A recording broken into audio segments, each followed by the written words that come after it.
বন্ধুসকল BTCত নিৰ্মাণ হ'ব বিশাল জুবিন গাৰ্গ স্মৃতি উদ্যান। জুবিনদাৰ স্মৃতি উদ্যান BTCত নিৰ্মাণ হ'ব। প্ৰায় 30 বিঘা মাটি সামৰি এই উদ্যান নিৰ্মাণ কৰিব BTC প্ৰশাসনে। আৰু 18 নৱেম্বৰৰ দিনাখনে অৰ্থাৎ জুবিনদাৰ জন্মদিন যিহেতু 18 নৱেম্বৰৰ দিনাই আধাৰশিলা স্থাপন কৰা হ'ব BTCৰ সেই 30 বিঘা মাটিত।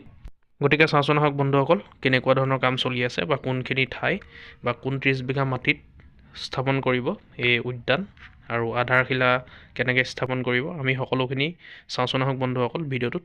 BTC প্ৰশাসনে 18 নৱেম্বৰত জুবিন গাৰ্গৰ জন্মদিনৰ দিনাই স্থাপন কৰা হ'ব আধাৰশিলা এই উদ্যানৰ বাবে।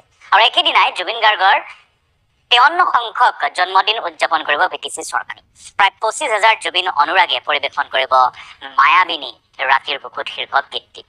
জুবিন উদ্যানৰ চৌপাশে ৰোপণ কৰা হ'ব 53 জোপা নাহৰৰ পুলি। টুংগত ইতিমধ্যে এই জুবিন গাৰ্গ উদ্যান নিৰ্মাণৰ কাম চলিছে আৰু প্ৰস্তুতি চলিছে টুংগত।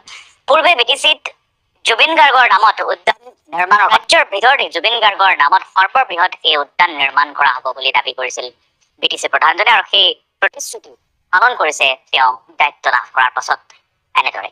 আৰু 18 তাৰিখে এই সকলো কামৰ এক ৰূপ প্ৰতিৰেখা সকলোৱে দেখিবলৈ পাব, কাৰণ আধাৰশিলা স্থাপন কৰিব আগ্ৰামা মহিলা ইউনিটে।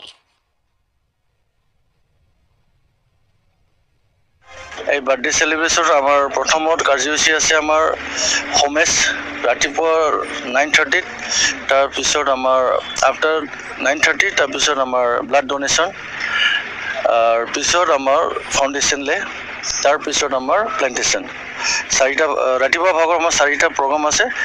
এনে আমি 2 ঘণ্টা ৰেষ্ট ল'ম লাঞ্চৰ কাৰণে। তাৰপিছত 2টা বজাত আমাৰ কালচাৰেল প্ৰগ্ৰামটো ষ্টাৰ্ট হ'ব টিল 5 PM। তাৰপিছত কি প্ৰগ্ৰাম আছে? আসল প্ৰগ্ৰামটো কি? আচলতেতো মায়াবিনী জুবিন গাৰ্গৰ যিটো তেখেতে আমাৰ অসমৰ